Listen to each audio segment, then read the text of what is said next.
બીજેપીની rally દરમિયાન ઋત્વિજ પટેલને લાફો મારવામાં આવ્યો છે। પાટીદાર યુવકે ઋત્વિજ પટેલને લાફો માર્યો હતો। સરદાર પટેલને શ્રદ્ધાંજલિ આપવા જતા આ ઘટના બની હતી અને મોઢેરા ચોકડી પાસે ઋત્વિજ પટેલની રેલીનો વિરોધ કરવામાં આવ્યો।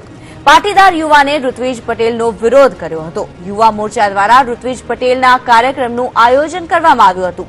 મહેસાણામાં રેલી અને સભાનું આયોજન કરવામાં આવ્યું હતું। પોલીસે એસપીજી અને પાસના સભ્યોની અટકાયત કરી છે। કાર્યક્રમમાં મોટી સંખ્યામાં પોલીસ કાફલો ગોઠવાયો છે।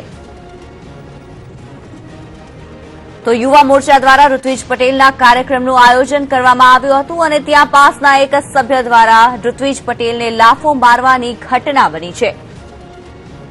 આ વિશે વધુ વિગતો જણાવી રહ્યા છે અમારા સંવાદદાતા હારૂન નાગોરી। જી હારૂન, જાણવા માંગીશું જે પ્રમાણે ઋત્વિજ પટેલને લાફો મારવાની ઘટના બની છે, શું વધુ વિગત છે? જી, મહેસાણામાં આજે ભાજપ દ્વારા યુવા મોરચાની રેલી હતી। સમગ્ર ઉત્તર ગુજરાતમાંથી હજારોની સંખ્યામાં યુવકો જોડાયા હતા। જ્યારે ભાજપના નેતા ઋત્વિજ પટેલ પણ હાજર હતા। જો કે ઋત્વિજ પટેલ મોઢેરા સર્કલ ઉપર આવેલા ત્યાં પુતળા ઉપર જયારે શ્રદ્ધાંજલિ આપવા ગયા ત્યારે અચાનક એક પાટીદાર યુવક ત્યાં ઘસી આવ્યો હતો અને ઋત્વિજ પટેલના મોં પર લાફો ઝીકી દીધો હતો। જો કે લાફો ઝીકી દેતા ત્યાં સ્થાનિક જે ભાજપના કાર્યકર્તાઓ તેને આ યુવકને માર મારવામાં આવ્યો હતો। જો કે પોલીસ ઘટનાસ્થળે પહોંચી હતી અને આ યુવકની અટકાયત કરી હતી।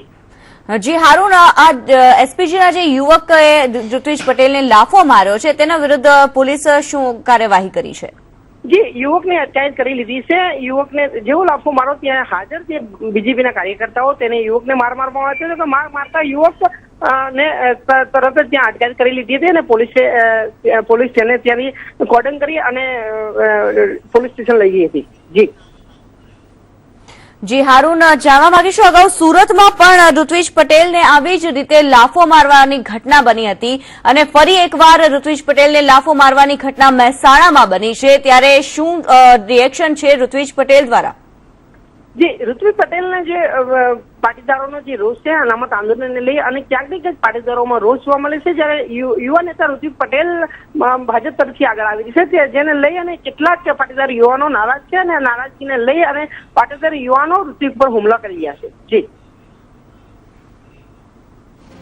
જી, ઋત્વિજ પટેલ જ્યાં પણ જાય છે ત્યાં તેમનો વિરોધ કરવામાં આવે છે। સુરતમાં તેમને લાફો મારવાની ઘટના બની, ત્યારબાદ તેમના પર ઈંડા ફેંકવામાં આવ્યા અને ત્યારબાદ હવે ફરી એકવાર ઋત્વિજ પટેલ પર લાફો મારવાની ઘટના બની છે। પાસના સભ્ય દ્વારા આ લાફો મારવાની ઘટના બની છે।